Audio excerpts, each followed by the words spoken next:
Her laughter sliced through the music like a blade. I stood frozen at the edge of the dance floor, watching the woman I was supposed to marry twirl in the arms of another man, his hand pressed against the small of her back like it belonged there. The champagne glass in my hand shook, but it wasn't rage that burned inside me. It was something colder, sharper, the kind of betrayal that doesn't just hurt, it hollows you out. I reached into my pocket, felt the weight of the engagement ring, and knew my love story had ended. Not with an argument, not with an explanation, but with me walking across that floor, sliding the ring into her sister's palm, and disappearing from her life forever. The music swelled, but to me it was just noise, an ugly soundtrack to the collapse of my world. She didn't see me at first. She was too busy staring into his eyes, her body moving in perfect rhythm with his. The man was a stranger to me, yet he touched her like he had the right.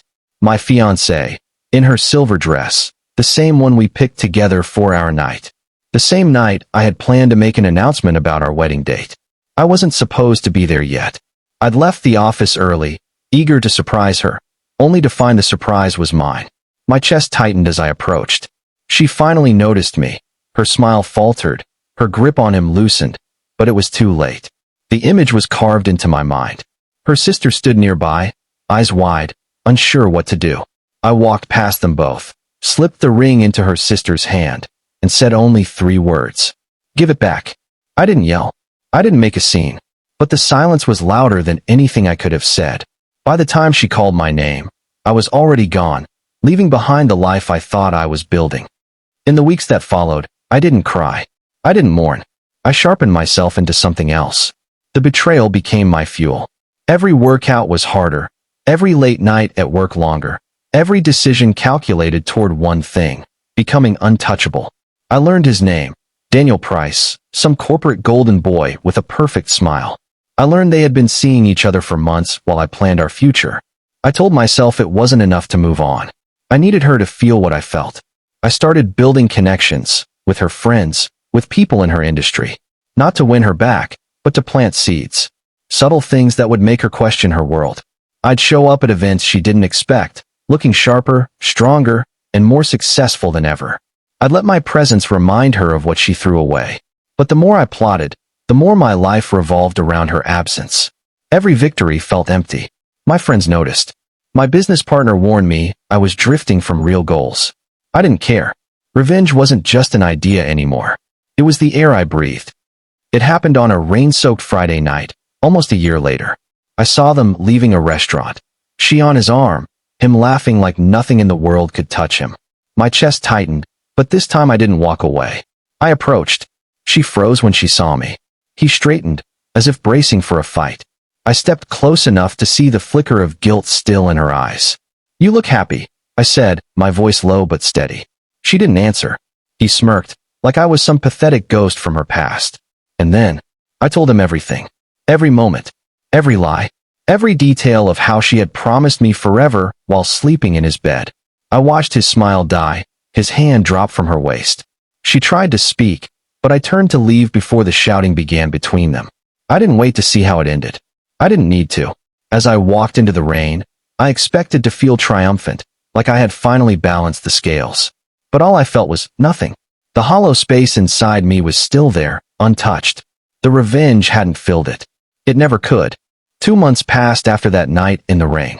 I hadn't seen either of them since, but whispers reached me through mutual acquaintances. The confrontation had detonated their perfect little romance. Daniel had walked out on her. She'd been spotted at bars, drinking alone, the shine in her once perfect smile gone. And yet, instead of feeling satisfied, I found myself restless. Revenge was supposed to be the final chapter, the clean ending to our story. But I realized I'd left her in freefall, and somehow, I was still watching. I started following her online, not because I missed her, but because I wanted to witness every crack in her life. Then I saw it. A post, late at night, asterisk, to be betrayed twice in a year. I must have done something terrible in my past life. Asterisk, betrayed twice? That wasn't me. Daniel had been her second betrayal. Someone else had stepped in to finish what I started. I should have been pleased, but instead, a strange unease settled in my chest. My revenge had been clean, precise, but this was messy, cruel in ways I hadn't planned. It was like watching someone set fire to a house I had already burned down. The truth hit me hard. When you open the door to vengeance, you can't control what comes through. And sometimes, it's darker than you ever intended.